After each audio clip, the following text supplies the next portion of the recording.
Post Sunday app. The purpose of this video is to help our congregation apply the sermon post Sunday.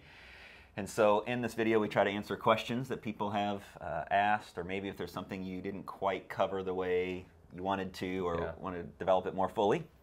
So let's see, the title of the sermon is Rendering Under God from Luke 20, 19 through 26. And it was a challenging sermon. Yeah, there was a lot to cover. Yeah. There was. In fact, my father-in-law said he felt sorry for you because you just had to cover so much in such a short amount of time. But appreciated you going there. Really did. So we had some questions on what about Nazi Germany? What do you do if you are a believer and you're in a country or in a situation where the government asks you to do things that are reprehensible, not biblical? How do you respond in light of the applications of and the principles of this sermon?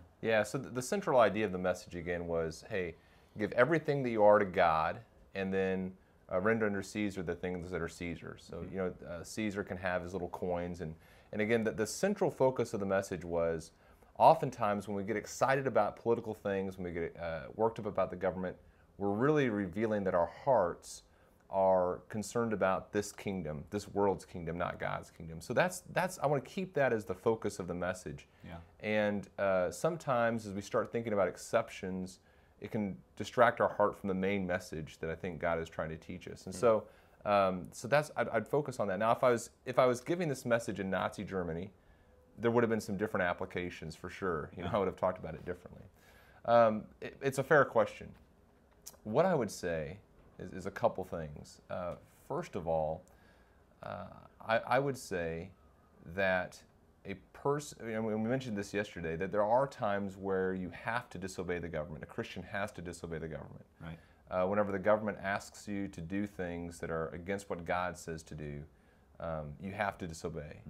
And Christians in Nazi Germany had to disobey their government. They had to come to a point where they were, and many did. And the struggle then is, okay, how do you disobey the government? And that's a very complicated question that we won't be able to get into fully here. But some people came to the conclusion, I'm going to disobey the government by openly opposing the government and telling them I'm not going to do these things.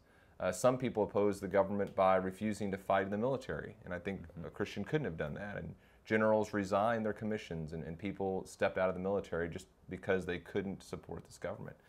Someone like Dietrich Bonhoeffer had to struggle with, okay, I have the opportunity to help with an assassination attempt on Adolf Hitler's life. Can I do that as a Christian? And he came to the conclusion that he could. Now, I think it's also important to note that Bonhoeffer wasn't trying to overthrow the German government. He was working with German officials, with German generals, who had come to the conclusion that all the state is doing are things that we can't do. It's become like a killing machine, and these atrocities are taking place, this genocide, so we can't do it. So obviously there are times where a Christian's disobedience to the government is going to be more profound because of the things that the government is doing. But that's a very complicated situation. I encourage people to read Bonhoeffer's biography if they want more information about that.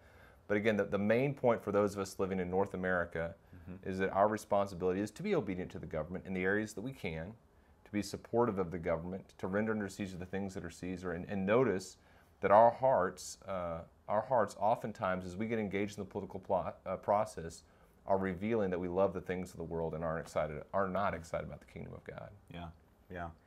Well, and you got another question too. I don't quite remember the full length of it. It was about the image of God in man.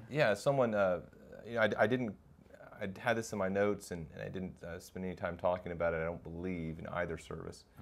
But Jesus asks the people to, whose image is on this coin? They say Caesar's. Well, render under Caesar the things that are Caesar's, and render under God the things that are God's. And the person who sent me the email reminded me, and I didn't get to this, that it's kind of a neat parallel. The coin has Caesar's image. You and I are image bearers of God. And so we render under Caesar that which bears his image. We render under God that which bears his image, which is you and me. That's a beautiful thought. Neat. Okay. Well, great. Well, we hope this little video is encouraging to you, helps you to apply the sermon post Sunday. Thank you, Daniel. Thank you, Ben. I hope to see you next time on the Post Sunday app.